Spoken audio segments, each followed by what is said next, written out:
మంచి డ్రైవరో కాదో తెలుసుకోవాలనుకుంటే ఖాళీ రోడ్డు మీద డ్రైవ్ చేయమని అడగకూడదంట. మంచి డ్రైవరో కాదో తెలుసుకోవాలి అనుకుంటే కనుక బాగా రద్దీగా ఉన్నటువంటి రోడ్డు మీద డ్రైవ్ చేయమనాలి. ఎంత స్పీడ్ వెళ్ళాడు అనేది విషయం కాదు, ఎంత జాగ్రత్తగా వెళ్ళాడు అనేది విషయం కావాలి, అంతే కదా. సో అదేవిధంగా ఒక వ్యక్తి యొక్క శీలము, ఒక వ్యక్తి యొక్క గుణము, ఒక వ్యక్తి యొక్క మంచితనం కానీ వాడుకున్నటువంటి చెడ్డతనం కానీ ఎప్పుడు బయటపడుతుంది అని అంటే కనుక మీద ఒత్తిడి ఉన్నప్పుడు.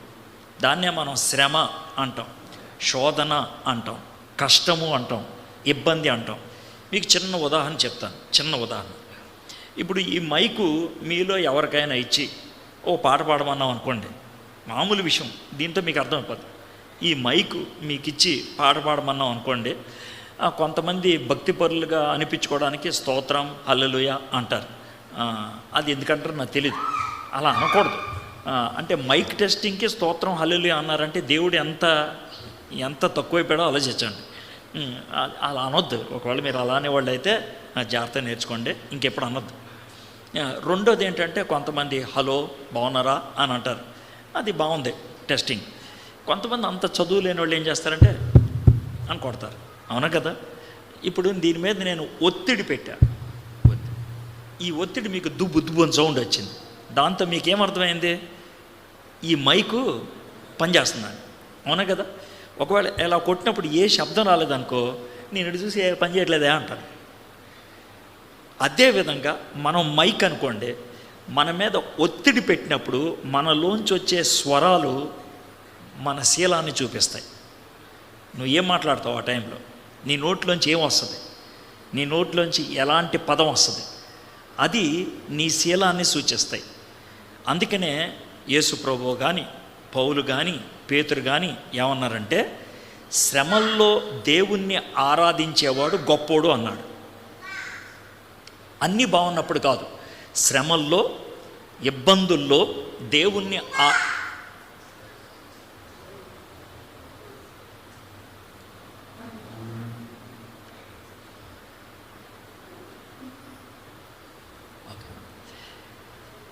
శ్రమల్లో శోధనలో ఇబ్బందుల్లో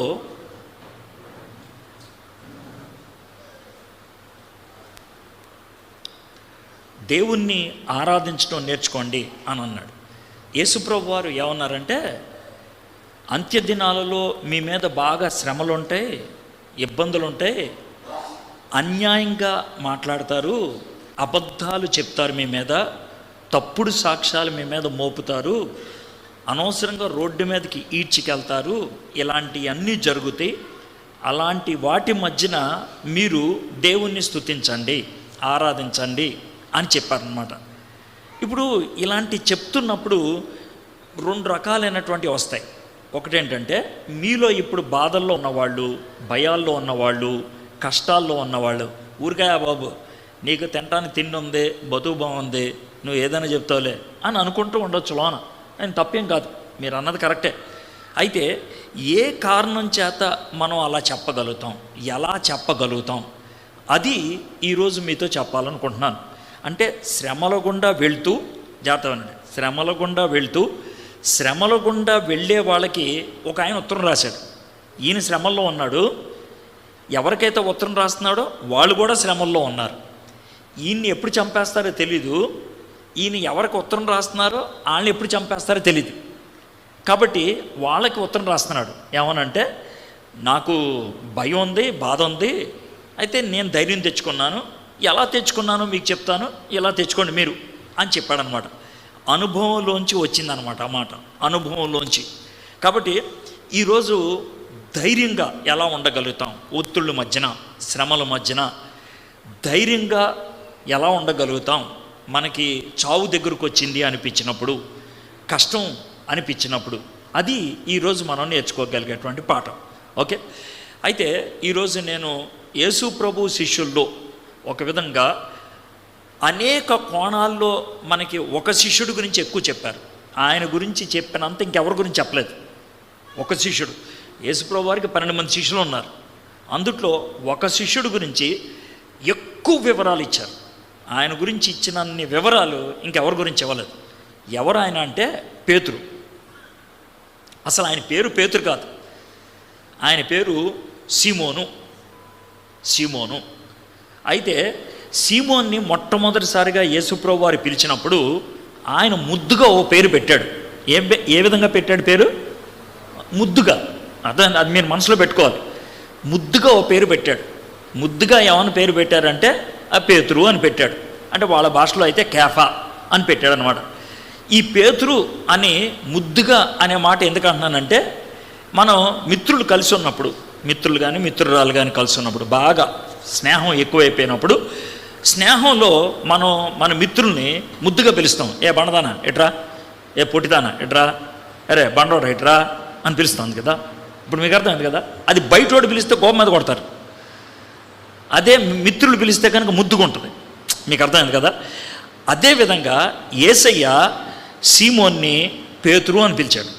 పేతురు అంటే మన ముద్దు భాషలో ఏంటి తెలుసా? బండోడా అని అర్థం. అర్థమైందా? బండోడా. ఇప్పుడు మీరు చెప్పండి, బండోడా అనేది భక్తికరమైన పేరే? ఇక చాలామంది సార్ నేను పేతురుని పిలిపించుకుంటాను సార్ అంటారు. అంటే చాలా భక్తి అనుకుంటారు. కానీ అసలు ఒరిజినల్ మీనింగ్ అయితే అది బండోడా అని అర్థం. అయితే యేసుప్రభు వారు సీమోన్ని పేతురు అని పిలిచినప్పుడు ఆయన అస్సలు బండోడు కాదు. అస్సలు బండోడు కాదు. ఆయన ఊరికినే ఊగిసలాడేవాడు. కానీ గుర్తుపెట్టుకోండి, ఇక్కడ కూర్చున్నటువంటి మనం ఒక మంచి పాఠం నేర్చుకోవచ్చు. మనల్ని ఎవరైనా పేరు పెట్టి పిలిస్తే, మనకెవరైనా పేరు పెడితే మన గతాన్ని బట్టి పేరు పెడతారు. ఓడిపోయినోడా, అర్థమైందా, జబ్బోడా, కుంటోడా, ఇలా గతాన్ని బట్టి పిలుస్తారు. లేదా ప్రస్తుతాన్ని బట్టి పిలుస్తారు. బక్కోడా, ఇలా లేకపోతే బట్ట జుట్టు కలిగినోడా, బట్టతలోడా, ఇది మన ప్రస్తుతం. అర్థమైందా? అయితే మన గతాన్ని బట్టి పిలుస్తారు, మన ప్రస్తుతాన్ని బట్టి పిలుస్తారు. దేవుడు ఎప్పుడు పిలిచినా గతాన్ని బట్టి పిలవడు, ప్రస్తుతాన్ని బట్టి పిలవడు. భవిష్యత్తులో ఏమవుతారో ముందుగా చూసి దాన్ని బట్టి పిలుస్తాడు. మీకు అర్థమైంది కదండి. ఇప్పుడు గిద్యోనుని దేవుడు ఏమని పిలిచాడు తెలుసా? బలాఢ్యుడా అని పిలిచాడు. కానీ అప్పుడు బలాఢ్యుడిగా లేడు, ఆయన పిరుకోడు. ఆయన ఒక కొండ మూలకి వెళ్ళి గోధుమలు బాగు చేసుకుంటూ, నా అంతటి నేను తిని బతుకుంటే చచ్చిపోతే బాగుంటుందిలే అన్నట్లు ఉన్నాడు. అలాంటోడిని బలాఢ్యుడా అని పిలిచాడు.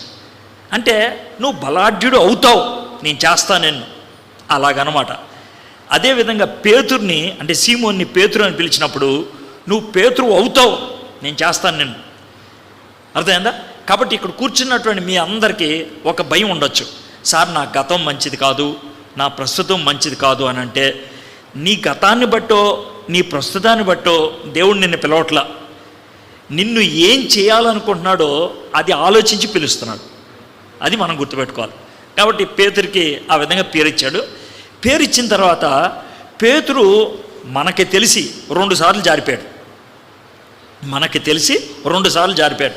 ఇప్పుడు పేతురు మొదటి అధ్యాయాల్లో, సువార్తల్లో మొదటి అధ్యాయాల్లో వలేస్తున్నప్పుడు దేవుడు పిలిచాడు.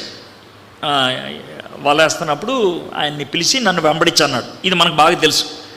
అయితే లూకా సువార్త 5వ అధ్యాయంలో మళ్ళీ పిలిచాడు దేవుడు. ఇప్పుడు వలేసాడు, చేపల పాడలేదు, కడుక్కొని కూర్చుండిపోయాడు. అప్పుడు యేసయ్య కొంచెం పడవలోనకి పెట్టవా, నేను కూర్చొని నీకు ప్రసంగం చేస్తానని కూర్చొని అందరికీ ప్రసంగం చేశాడు. ప్రసంగం చేసిన తర్వాత అంతా అయిపోయిన తర్వాత, ప్రసంగం అయిపోయిన తర్వాత, మీ దగ్గర ఏమైనా చేపలు ఉన్నాయా అన్నాడు. రాత్రంతా పట్టామయ్యా, లేవు అని అన్నాడు. ఈ పక్కనే అన్నాడు. వేస్తే బోల్డ్ చేపలు వచ్చినాయి. మీకు తెలిసింది కదా. మొదటిసారి పిలిచినప్పుడు వలేస్తున్నాడు, రెండోసారి పిలిచినప్పుడు వేయటం అయిపోయింది. ఇది 2 సార్లు. అంటే ఏమైంది? ఒకసారి పిలిచినప్పుడు కొంతకాలం వెంబడించి ఏదో నెమ్మదిగా సర్దుకున్నాడు. ఎందుకు మనకు తెలీదు, మనకు వివరాలు అయితే తెలియదు. ఇది 2వ సారి. ఇంకోసారి కూడా జారుకున్నట్లు మనకు తెలుసు. అది ఎప్పుడంటే యేసు ప్రభువుని పట్టుకున్నప్పుడు ఈయనెవరో నాకు తెలియదు అని బొంకారు కదా, గుర్తుందా మీకు? ఆ తర్వాత యేసు ప్రభు వారు తిరిగి లేచారా? తిరిగి లేచిన తర్వాత మొట్టమొదటిగా యేసు ప్రభు వారు తిరిగి లేచారనే వార్త అమ్మాయికి చెప్పాడు. ఒక అమ్మాయికి, మనకి మరియాకి చెప్పాడు. చెప్తే ఆవిడ పరిగెట్టుకుంటా వచ్చి పేతురు యోహానికి చెప్పింది. ఈ పేతురు యోహాను పరిగెత్తుకుంటా వెళ్ళి సమాధి ఖాళీగా ఉండటం చూసి యేసుప్రభు తిరిగి లేచాడనే విషయం అనుకున్నారు. అదే రోజు సాయంత్రం ఈ 11 మంది శిష్యులకి 10 మంది శిష్యులకు కనబడ్డాడు. ఒకడు చచ్చిపోయాడు, ఒకడేమో దూరంగా వెళ్ళాడు.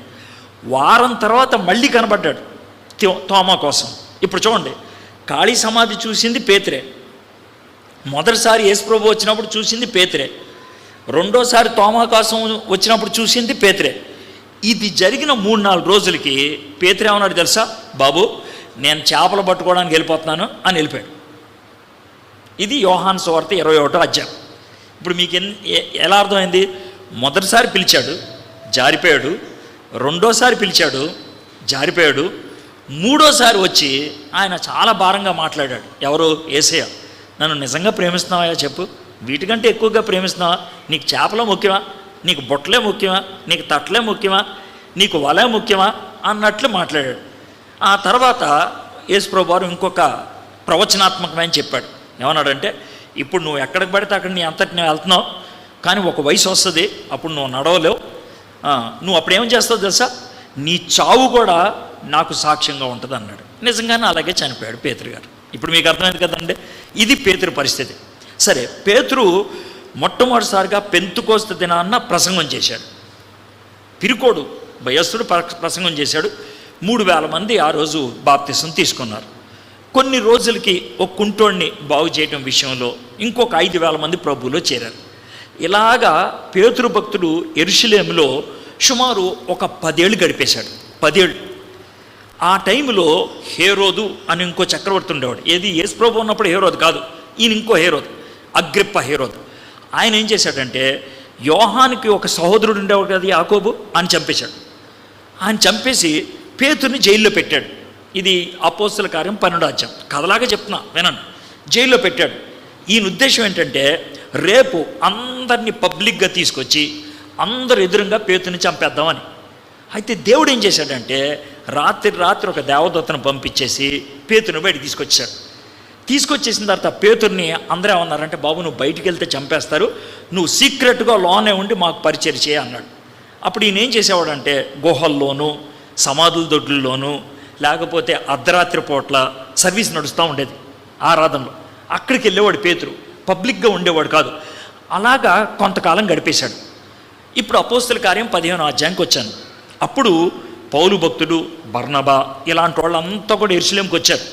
ఎందుకు వచ్చారంటే, మొట్టమొదటిసారి పెద్ద కమిటీ మీటింగ్ జరుగుతుంది. ఈ కమిటీ మీటింగ్లో ఒక నిర్ణయం తీసుకుందామని వచ్చారు. ఏంటంటే, అయ్యా మేము సువార్త చెప్తే అన్యులు చాలామంది మార్మన్స్ పొందారు, మరి వాళ్ళని ఏం చేద్దాం? వాళ్ళని చేర్చుకుందామా లేదా?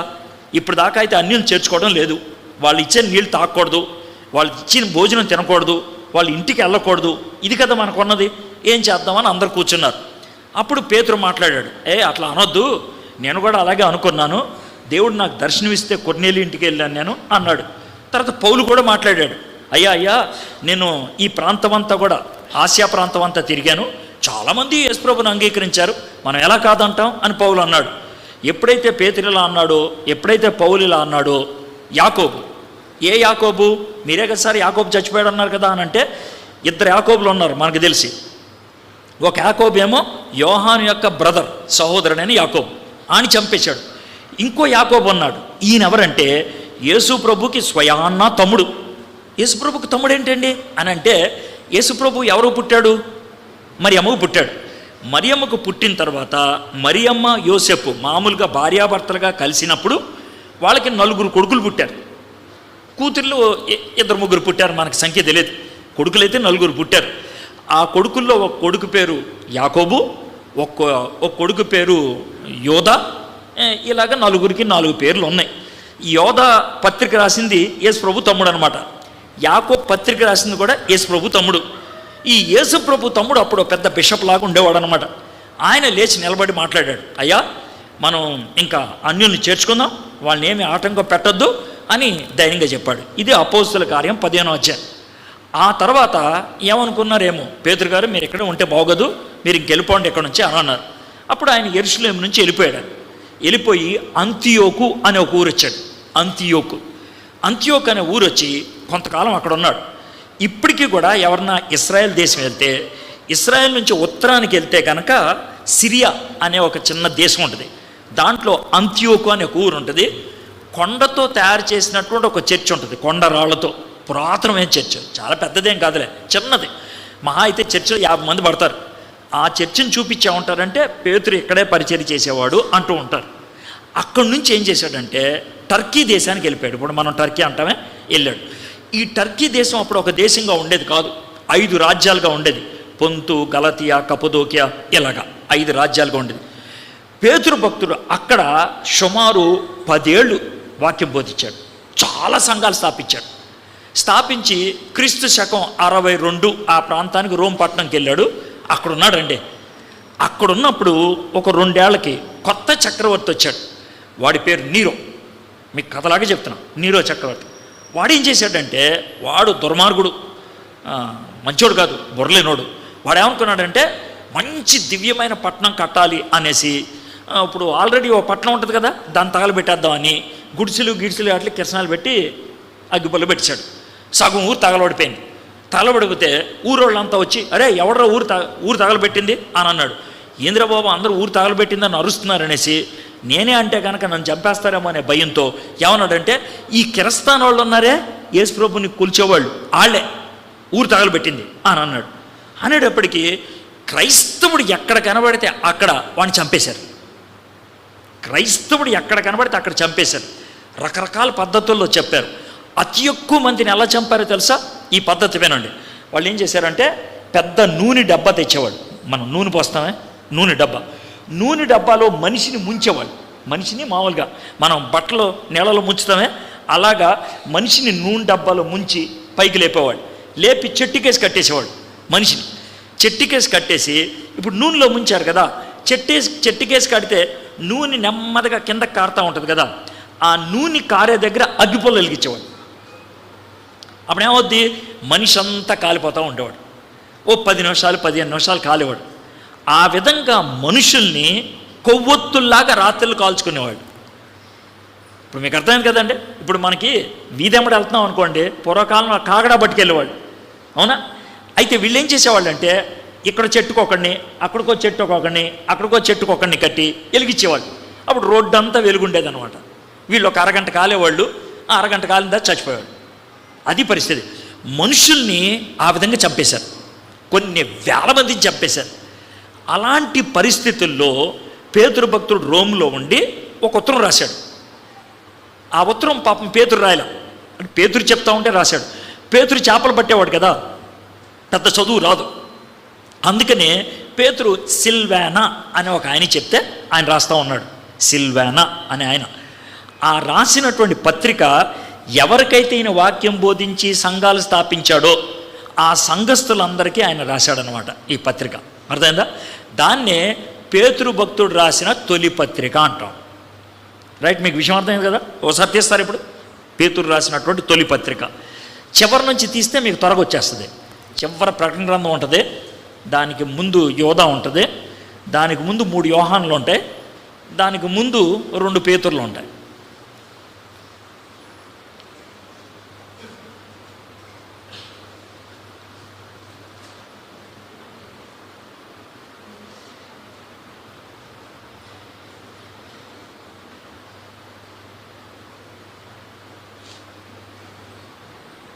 తీసారా? అందరూ తీసారా? ఓకే, అంటే మీరు తీయండి, ఒకసారి తీయండి. ఎందుకంటే మనం ఒక 12 వచనాలు ధ్యానం చేస్తాం. మొదటి పేతురు పత్రిక 1వ అధ్యాయం మొదటి 12 వచనాలు మనం ధ్యానం చేస్తాం ఇప్పుడంతే. కాబట్టి ఈ 12 వచనాలు పదే చదువుతాను నేను. ఆ 12 వచనాలు ముక్కలుగా చీల్చి మీకు చాలా పాఠాలు నేర్పిస్తాను. మీకు అర్థమయ్యేటట్లు నెమ్మదిగా మీకు చెప్తాను. అయితే ఈ 5 అధ్యాయాలు అంటే నేను ఏంటంటే 5 అధ్యాయాల్లో కొంచెం రుచి ఇస్తాను మీకు. రుచి అంటే ఓ చిన్న మొక్క పెట్టాను అనుకోండి, నచ్చింది అనుకోండి, పూర్తిగా తినబుద్ధి అవుద్ది. సో ఈ 12 వచనాలు ఒక విధంగా చెప్పాలంటే పేతురు రాసిన తొలి పత్రిక యొక్క కేక్ అనమాట. కేక్ తెలుసు కదా మీకు? దాంట్లో మొక్క పెడుతున్నాను మీకు, మొదటి 12 వచనాలు. అది నచ్చింది అనుకోండి, ఇప్పుడు మీరేం చేయాలంటే పేతురు పత్రిక అంతా చదివాలి. సార్ మాకు ఎలా అర్థమవుతుంది సార్ అంటే, ఏం లేదు, అంత ఈజీగా అర్థమవుతుంది. ఎలాగో చెప్తాను మీకు చాలా సులభతరంగా. 5 అధ్యాయాలకి 5 పాయింట్లు చెప్తాను. అర్థమైందా? ఈ 5 పాయింట్లు మీకు గుర్తుంటాయి, చాలా సులభతరంగా గుర్తుంటుంది. ఇప్పటికే మీకు చాలా చెప్పాను. శ్రమల్లో ఉన్న వాళ్ళకి, భయాందోళనలో ఉన్న వాళ్ళకి, రేపు చచ్చిపోతామా ఎల్లుండి చచ్చిపోతామా అనేటువంటి పరిస్థితుల్లో ఉన్న వాళ్ళకి పేతురు భక్తుడు రాసినటువంటి పత్రిక. సో అలాంటి వాళ్ళకి ఎలాంటి మాటలు చెప్తాం? ఉదాహరణకి హాస్పిటల్లో దెబ్బలు తగిలి కొన ప్రాణంతో ఉన్నాడు అనుకో, అర్థమైందా? ఆయన మాట్లాడలేదు, ఆయన భార్యతో మాట్లాడుతున్నారు. ఏమని మాట్లాడతారు? ఏమండి ఈయన పోతాడు అంటారు, మీరు వెళ్ళి చెప్పండి, పోతాడు అంటారా? అనరు. మా ధైర్యం తెచ్చుకోమా, ప్రార్థన చేద్దాం, దేవుడు ఖచ్చితంగా సహాయం చేస్తాడు అంటారు లేదా? ఈ మాటలను ఏమంటారు? ఈ మాటల్ని నిరీక్షణ మాటలు అంటారు. ఏమంటారు? అంటే బతుకుతాడు, ఒక ఆశ, వాళ్ళలో ఒక ఆశ కలిగించేటువంటి మాట, ఇది నిరీక్షణ మాట. పేతురు భక్తుడు నిరీక్షణ అనే అంశంతో ఈ 5 అధ్యాయాలు రాశాడు. ఇప్పుడు నీకు అర్థమైంది కదా ఎందుకు రాశాడు అది. కాబట్టి ఈ 5 అధ్యాయాల్లో 3 పదాలు ఎక్కువ కనబడతాయి. 3 పదాలు, ఈ 3 మాటలు చాలాసార్లు కనబడతాయి. మొత్తం 105 వచనాలు. ఎన్ని వచనాలు? ఎన్ని అధ్యాయాలు? 5 అధ్యాయాలు, 105 వచనాలు. 5 అధ్యాయాలు, 105 వచనాలు కలిగినటువంటి పేతురు పత్రికలో 17 సార్లు శ్రమ అనే మాట ఉంటుంది. అందుకు శ్రమలో ఉన్నారు కదా, అందుకనే శ్రమ గురించి మాట్లాడాడు. 9 సార్లు కృప అనే మాట ఉపయోగించాడు. 9 సార్లు కృప. శ్రమల్లో ఉన్న వాళ్ళకి దేవుడు కృప ఉండాలి, అప్పుడే మనం బయటకు వస్తాం. 7 సార్లు మహిమ అనే మాట ఉపయోగించాడు. మొదటిది 17 సార్లు ఏ మాట ఉంది? శ్రమ. 9 సార్లు ఏముంది? కృప. 7 సార్లు ఏముంది? మహిమ. ఎవరైతే శ్రమల గుండా వెళ్తున్నారో వాళ్ళు దేవుని కృపను ఆశ్రయిస్తే దేవుని మహిమలోకి ప్రవేశిస్తారు. బాగుంది కదండి? అది ఈ పత్రిక యొక్క మూల విషయం. అంతే. దీన్ని అంతటిని ఒక వచనంలో మీకు చదివి వినిపిస్తాను.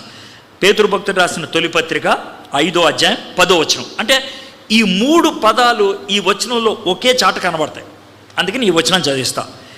తన నిత్య మహిమకు క్రీస్తునందు మిమ్మును పిలిచిన సర్వకృపానిధియగు దేవుడు కొంచెము కాలము మీకు శ్రమపడిన పిమ్మట తానే మిమ్ముని పూర్ణులుగా చేసి స్థిరపరిచి బలపరచును. ఇక్కడ మీకు కొంచెం కాలం ఏముంటుంది? శ్రమ ఉంటుంది. ఈ శ్రమ ఎవరిని బట్టి వచ్చింది? క్రీస్తుని పిలిచిన, క్రీస్తు ఎవరినైతే పిలిచారో వారికి కృపను బట్టి వచ్చింది. వాళ్ళకి ఏమిస్తారు దేవుడు? చివరిలో మహిమనిస్తాడు. అంటే ఒక విధంగా చెప్పాలంటే ఇప్పుడు 50 మంది ఉన్నారు ఇక్కడ. ఈ 50 మందిని మీరు రండి, ఎవరైతే బాగా పరిగెడతారో వాళ్ళని మన స్కూల్ తరపున మిమ్మల్ని కాంపిటీషన్కి పంపిస్తూ ఉంటారు. 50 మందిలో 5గురు బాగా పరిగెట్టారు. ఈ 5గురిని సెలెక్ట్ చేస్తారు మన తరపున, స్కూల్ తరపున కాంపిటీషన్కి వెళ్ళటానికి. ఈ 5గురిని తినబెట్టి పడుకోబెడతారా? చెప్పండి నాకు. ఈ 5గురిని తినబెట్టి పడుకోబెడతారు. ఏం చేస్తారు ఈ 5గురిని? రోజు మిగిలిన 48 మంది తిని కూర్చుంటారు. ఈ 5గురు శ్రమ పడతా ఉంటారు. అవునా? అయితే 45 మందికి ప్రైజ్ వచ్చే అవకాశం ఉందా? 5గురికి ప్రైజ్ వచ్చే అవకాశం ఉందా? ఇప్పుడు మీకు అర్థమైందా? అయితే శ్రమ పడుతుంది 5గురా 45 మందా? ఈ 5గురు ఎంపిక చేయబడ్డారు, అది కృప. ఇప్పుడు మీకు అర్థమైంది కదండి? వాళ్ళు రోజు కసరత్తు చేస్తున్నారు, తర్బీదు చేస్తున్నారు, అది శ్రమ. ఆ 5గురికి మెడల్ వస్తుంది, అది మహిమ. ఇప్పుడు చెప్పండి, విశ్వాసులంగా మనం తిని పడుకోవడం బాగుంటుందా? శ్రమ గుండా వెళ్తాం బాగుంటుందా? ఇప్పుడు మీకు అర్థమైంది కదండి? అది పేతురు భక్తుడు చెప్పినటువంటి విషయం. అరే నువ్వు సెలెక్ట్ అయ్యవరా, అందుకే నీకు శ్రమ. నువ్వు సెలెక్ట్ కాకపోతే ఇంట్లో పడుకుంటావు, సెలెక్ట్ అయ్యావు కాబట్టి శ్రమ. ఇప్పుడు ఇంకో ఉదాహరణ చెప్తాను.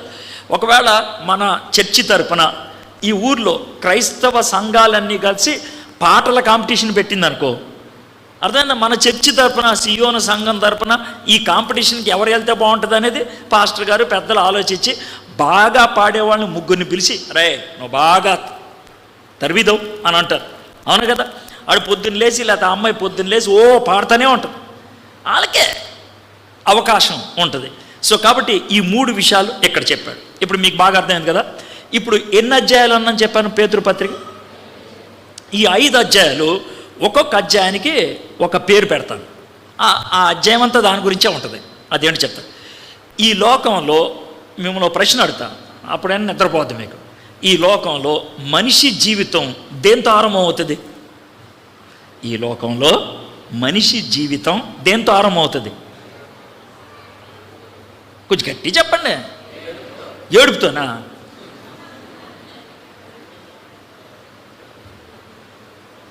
మళ్ళీ అడుగుతున్నా, అది కరెక్ట్ ఆన్సర్ కాదు. ఈ లోకంలో మనిషి జీవితం దేంతో ఆరంభమవుతుంది? గట్టి చెప్పండి సార్. పుట్టాలి కదా ముందు, ఆ తర్వాత కదా ఏడ్చేది. అవునా కదా? మనిషి జీవితం దేంతో ఆరంభమవుతుంది? పుట్టుకతో. అవునా కదా? కాబట్టి మొదటి అధ్యాయము పుట్టుక. బస్ మొదటి అధ్యాయం. దేవునిలో పుట్టడం అంటే ఏంటి అనేది రాసుకుంటూ వచ్చాడు మొదటి అధ్యాయం. తిరిగి జన్మించడం అంటే ఏంటి రాసుకుంటూ వచ్చాడు మొదటి అధ్యాయం. ఎవరు తిరిగి జన్మిస్తారు, ఎలా తిరిగి జన్మిస్తారు, ఎందుకు తిరిగి జన్మిస్తారు, తిరిగి జన్మించాం అనేది మనకు ఎలా తెలుసుద్ది, ఇదంతా రాసుకుంటూ వచ్చాడు మొదటి అధ్యాయం. పుట్టినోడు ఏడుస్తాడులేండి. మీరు ఏడుపు అంటారని ముందే చెప్పేస్తాను. ఏడుస్తాడు అనుకోండి. పుట్టిన తర్వాత ఒక బాబు కానీ పాప కానీ ఏం చేయాలి? ఏడుస్తారు, బాగానే ఉంది. ఏం చేయాలి? లేకపోతే ఏం జరుగుద్ది చెప్పండి? పుట్టినోడు ఎదగాలి. అదే రెండో అధ్యాయం పెరగటం. మొదటి అధ్యాయం పుట్టడం, రెండో అధ్యాయం పెరగటం. అందుకనే పెరగటం గురించి ఏమంటాడు తెలుసా? పాలు అనే దేవుని వాక్యాన్ని అపేక్షించండి, ఎదగండి. అర్థమైందా? మీరు ఎదిగే వాళ్ళు కింద జారి పడుతూ ఉంటారు, కొన్నిసార్లు పడతారు మీరు. కానీ లేచి నిలబడండి, నేర్చుకోండి, దాన్ని దీన్ని పట్టుకోండి, నడవండి. ఇది పెరగటం. మొదటి అధ్యాయం ఏంటి చెప్పండి నాకు? పుట్టడం ఏంటిది? మొదటి అధ్యాయం ఏంటి? రెండో అధ్యాయం ఏంటి? ఈ రెండు ఏ పదంతో స్టార్ట్ అయినాయి? అన్నీ అలాగే ఉంటాయి గుర్తుంటానికి. పుట్టడం, పెరగడం. మూడో అధ్యాయం ఇక ఒక వయసుకు వచ్చిన తర్వాత, వయసుకు వచ్చిందిరా దీన్ని పెళ్లి చేయండిరా, వయసుకు వచ్చాడురా ఎడుకో పెళ్లి చేయండిరా అంటారు. అవునా కదా? దీన్నే పరిపక్వత అంటారు. పరిపక్వత. ఆత్మీయంగా పరిపక్వతలోకి రావాలి మనం. అంటే నిలదొక్కుకోవాలి. శోధనలు వస్తాయి, శ్రమలు వస్తాయి, ఇబ్బందులు వస్తాయి, కష్టాలు వస్తాయి, నిలదొక్కుకోవాలి. అందుకనే మూడో అధ్యాయంలో ఏమంటాడంటే, అవిశ్వాసి అయిన భర్త ఉన్నా కూడా నువ్వు నిలదొక్కోవాలి. అది పరిపక్వత. అవిశ్వాసి అయిన భర్త ఉన్నా కూడా, తాగుబోతు భర్త ఉన్నా, తిరుగుబోతు భార్య ఉన్నా, ఇష్టం వచ్చినట్లు వ్యవహరించేటువంటి కుటుంబ సభ్యులున్నా నీ విశ్వాసాన్ని నువ్వు కాపాడుకోవాలి. ఇది పరిపక్వత. మొదటి అధ్యాయం ఏంటి? పుట్టడం. రెండో అధ్యాయం ఏంటి? పెరగటం. మూడో అధ్యాయం ఏంటి? పరిపక్వత. ఇక నాలుగో అధ్యాయం. ఇప్పుడు మీలో చాలామంది ఈస్ట్ గోదావరి వాళ్ళు కదా? అవునా? ఎంతమంది ఈస్ట్ గోదావరి వాళ్ళు చెప్పండి? ఈస్ట్ గోదావరి. ప్రతిదానికి మీరు అలా నోరు ఎల్లబెట్టుకొని చూడొద్దు. మరి ఇదేం కదా స్పందించండి. నేను మామూలుగా మాడుతున్నాను కదా, నేను సరదాగా మాడుతున్నాను. మీలో ఈస్ట్ గోదావరి వాళ్ళు ఎంతమంది లేరా? నేను చాలా ఎక్కువ మంది ఉంటారు అనుకున్నాను నేను. ఓకే, అంటే బహుశా అక్కడి నుంచి ఇక్కడికి వచ్చిన తర్వాత ఈస్ట్ గోదావరి అని చెప్పుకోవడానికి సిగ్గుపడుతున్నారేమో. ఈస్ట్ గోదావరిలో అంటే రాజోలు ఆ ప్రాంతంలో, కోనసీమ ప్రాంతంలో గుర్తుపెట్టుకోండి, జనవరి మాసం వస్తుంది కదా, జనవరి మాసంలో 2 రోజుల్లో 3-4 వేల కోట్ల వ్యాపారం జరుగుతుంది. 2 రోజుల్లో, జనవరి నెలలో. ప్రతి సంవత్సరం జనవరి 13, 14, 15 ఆ 3 రోజుల్లో 3-4 వేల కోట్లు వ్యాపారం. దేని మీద జరుగుతుందో తెలుసా? కోడి పంజాబ్. మీకు బాగా అర్థం కదా? కోడికి పందెం ఎంతసేపు ఉంటుంది? కోడికి పందెం ఎంతసేపు ఉంటుంది? 10 నిమిషాలు. అతి ఎక్కువ అంటే 10 నిమిషాలు. కొన్ని అయితే 3 నిమిషాలు అయిపోతాయి. అర్థమైందా? ఈ 10 నిమిషాల పందెం కోసం ఆ కోడిని ఎంతకాలం పెంచుతారు? సంవత్సరం పెంచుతారు. అవునా కదా? పందెం ఉండేది 3 నిమిషాలు, పెంచేది ఎంత? 300 రోజులు. 300 రోజులు దాన్ని మేపితే 3 నిమిషాల్లో తేల్చుద్ది. అది అవునా కదా? మీకు మీకు మీకు అర్థమైంది కదా? అదేవిధంగా మన విశ్వాసంలో మేపితే 3-4 నిమిషాల్లో మన విశ్వాసం ఉందో లేదో తేలుద్ది. దాన్నే పోరాటం అంటారు. అదే 4వ అధ్యాయం. 1వ అధ్యాయం పుట్టడం, 2వ అధ్యాయం పెరగటం, 3వ అధ్యాయం పరిపక్వత, 4వ అధ్యాయం పోరాటం.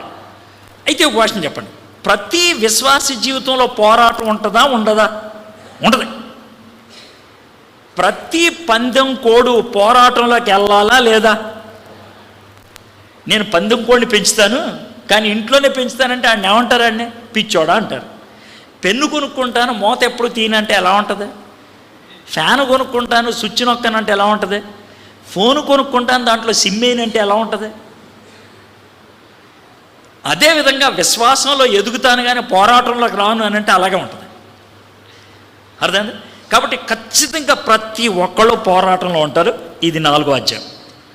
ఈ పోరాటంలో నెగ్గి పోరాటంలో గెలిస్తే వచ్చేది 5వ అధ్యాయం, పటిష్టత, స్థిరంగా ఉండడం. ఏంటది? పటిష్టత.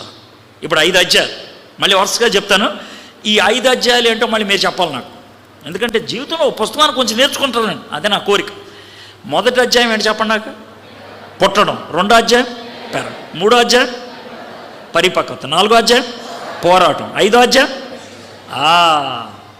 ఇప్పుడు వచ్చిందా? ఎన్ని వచనాలు మొత్తం? 105 వచనాలు. ఎన్ని అధ్యాయాలు? మీకు వచ్చింది తెలుసా? ఒకవేళ 5వ క్లాస్ తెలుగు వచ్చిన వాళ్ళు, 5వ క్లాస్ తెలుగు వచ్చిన వాళ్ళు పేతురు పత్రిక చదివితే 30 నుంచి 40 నిమిషాలు అయిపోద్ది. ఇంటర్మీడియట్ తెలుగు వచ్చిన వాళ్ళు పేతురు పత్రిక చదివితే 20 నిమిషాలు అయిపోద్ది. 20 నిమిషాలు నీకు బైబిల్ చదవటానికి బద్ధకం అయితే నువ్వు ఇక్కడ కూర్చోవటం వేస్ట్, నీకు అనవసరంగా ప్లేస్ వేస్ట్, పైన ఫ్యాన్ వేస్ట్, నేను వాగటం వేస్ట్. ఆ తర్వాత ఈయన భోజనం కూడా పెడతారేమో, అది కూడా వేస్ట్. మీరు చదవాలి. అంటే నా ఉద్దేశం ఏంటంటే మీరు బైబిల్ చదవాలి. ఎంతకాలం ప్రసంగాల మీద నేను బతికేస్తానంటే ఎలా ఉంటుంది? బాగోదు. ప్రసంగాలు వినాలి, అవి మనకి కొంచెం ప్రోత్సాహాన్ని ఇస్తాయి. కానీ మనం ఎదిగేది దేన్ని బట్టి? అది ఎలా ఉంటుందంటే ప్రసంగాల మీద నేను బతికేస్తానంటే పెళ్ళిళ్ళకి వెళ్ళి బతికేస్తాను అన్నట్లు ఉంటుంది. సార్ మీరు ఎలా బతుకుతారంటే పెళ్లి భోజనంతో బతికేస్తానని ఒకటి అంటారా? అండం. ఇతరుల ప్రసంగాలు పెళ్లి భోజనం, అది అప్పుడప్పుడు తినాలి, కానీ మనం కూడా వండుకోవాలి కదా, అవునా కదా? అది నేర్చుకోవాలి. సో ఇప్పుడు మీకు పరిచయం అయిపోయింది. పేతురు ఎవరో చెప్పాను, పేతురు పత్రిక ఎవరికి రాశారో చెప్పాను, పేతురు పత్రిక ఎందుకు రాశాడో చెప్పాను, పేతురు రాసిన పత్రికలో ఉన్నటువంటి 5 అధ్యాయాల సారాంశాన్ని మీకు ఇచ్చాను.